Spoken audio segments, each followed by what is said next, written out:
You want to know about Doug Young? All right, I'll tell you about Doug Young. Doug Young was a physically impressive man.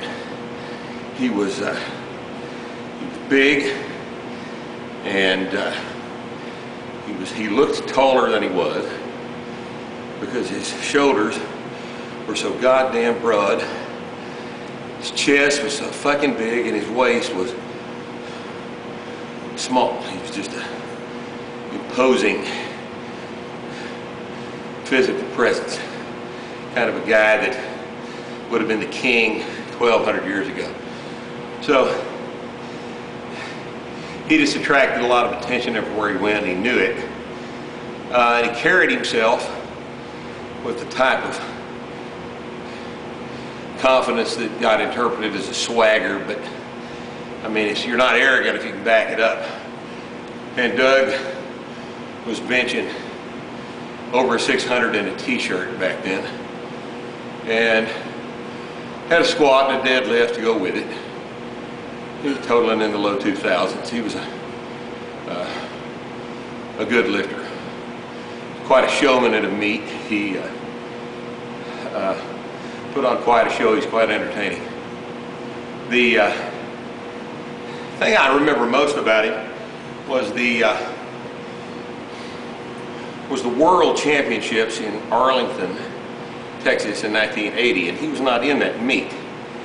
And I don't remember why he wasn't in the meet, but it could be that he obviously didn't qualify for the thing because he wasn't a monster squatter and deadlifter. He was primarily known as a bench presser. But at any rate, everybody in the world knew him, and we were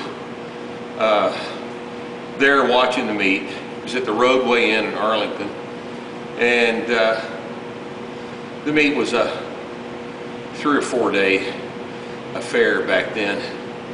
I remember being there with Starr and George Hector and Jimmy Mosier, and so we were all standing around with Starr in the lobby between sessions. They were holding the meet in one weight class at a time type sessions. And I believe, if I remember correctly, I think that the 181 kilo weight class had just lifted. We were all out in the lobby.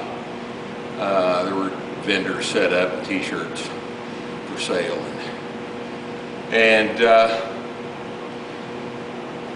the biggest men in the world were at this meet. The super heavyweights were there watching the lifting. They were lifting the next day, and Dave Waddington, all the big European lifters.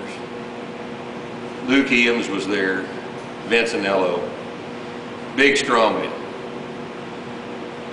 Lobby's full, and in off the street walks Doug Young and his wife. And Doug was wearing a pair of jeans and his boots, some kind of short sleeve shirt. I don't remember what color it was or anything. I don't remember that clearly. It's been 29 years ago. And I do remember very clearly what happened at that point, because I'll just never forget this. This is a room full of mastodons. I mean, the biggest human beings on earth, the strongest, most impressive physical specimens on earth. Doug Young walks in, and for about 3 seconds, 400 people just went quiet and turned and looked at this man walk in the building. And then they started talking again. But he had commanded their attention. The guy wasn't even in the meet. Had commanded their attention for that period of time. It was an amazing thing to see. That's Doug Young.